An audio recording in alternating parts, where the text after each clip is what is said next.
Hey guys, it is April from Getting Hooky With It. Today is day 6 of the Sweet Winter Read series, and today we're going to be talking about some snowy titles. That is, the word snow is actually in the titles of the books that we're going to be covering here. So let's get into it.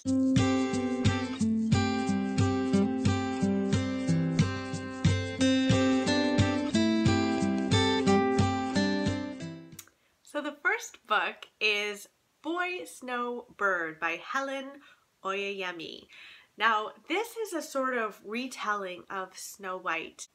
So we follow 3 characters. One, we follow Boy, who is a 20-year-old girl who decides to set out on a new way of life, and she stumbles upon Flax Hill, Massachusetts. And while it isn't the most welcoming town, it's at the very least the last stop on the bus route that she took from New York.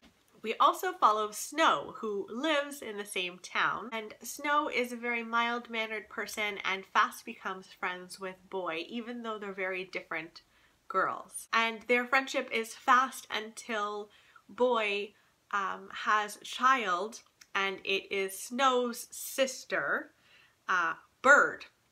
And when Bird is born, that friendship is kind of torn apart. It sounds honestly quite complex, but I'm really excited for a Snow White retelling.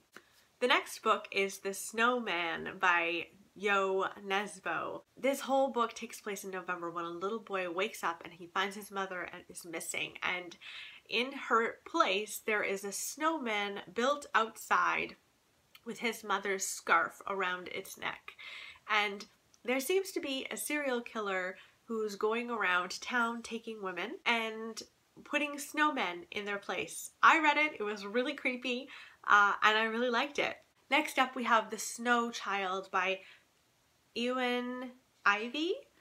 And this takes place in Alaska in 1920, and it follows a couple who have been trying for a baby for a very, very long time, and it hasn't been working. They're a very lonely couple, and one day they decide to build a little snow child out of the snow, and the next day their snow child is gone, but they happen to see a glimpse of a little girl running through the woods, and they kind of take her on as their own. I have yet to read this, but it's been recommended to me so many times that I'd really like to. Snow Falling on Cedars is the next pick I have here, and this is by David Gutterson, and this takes place in San Pedro Island. And this book is set in 1954 when a local fisherman is found drowned. The town does not believe that he drowned naturally. They think that there's something suspicious about this drowning, and a Japanese American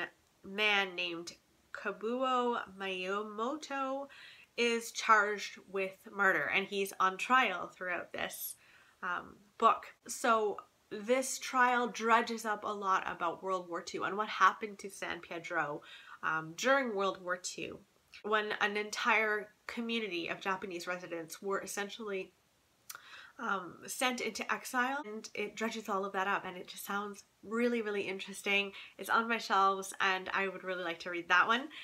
Next is Amy Snow by Tracy Reese. This is on my winter TBR and it sounds really amazing. It's about a little baby girl who is found in the snow. She is left and abandoned in the snow. This wealthy heiress, Aurelia, finds her, keeps her, and kind of adopts her as a sister, and they become incredibly close. And then Aurelia dies, sadly, very suddenly, and she does leave a little note to Amy, the girl who was found in the snow, and she sends her on this kind of treasure hunt all through England, and I think it's going to be really heartbreaking and also really heartwarming at the same time, so I'm really eager to read this in this winter. The last one is also on my winter TBR, and this is Snowflower and the Secret Fan by Lisa C. This is about 2 Chinese women who write notes to each other on their fans, and they send them back and forth to each other, and they kind of pull each other through some of the horrors that they deal with in 19th century China. So they're dealing with marriages that aren't fully you know, content, and they're dealing with foot binding and all of these things, and they pull each other through it. So those are all the books that I have on my shelves with the word snow in their titles. I thought this would be a really nice one for the winter season. So let me know in the comments below if there are any books in here that you've read or really want to read. And I will be back here tomorrow with our very last Sweet Winter Reads video, and that video is going to be all about magical books, because there's just something about magical books at this time of year that I really am drawn to. So join me tomorrow for the last one, and I will see you guys later. Bye!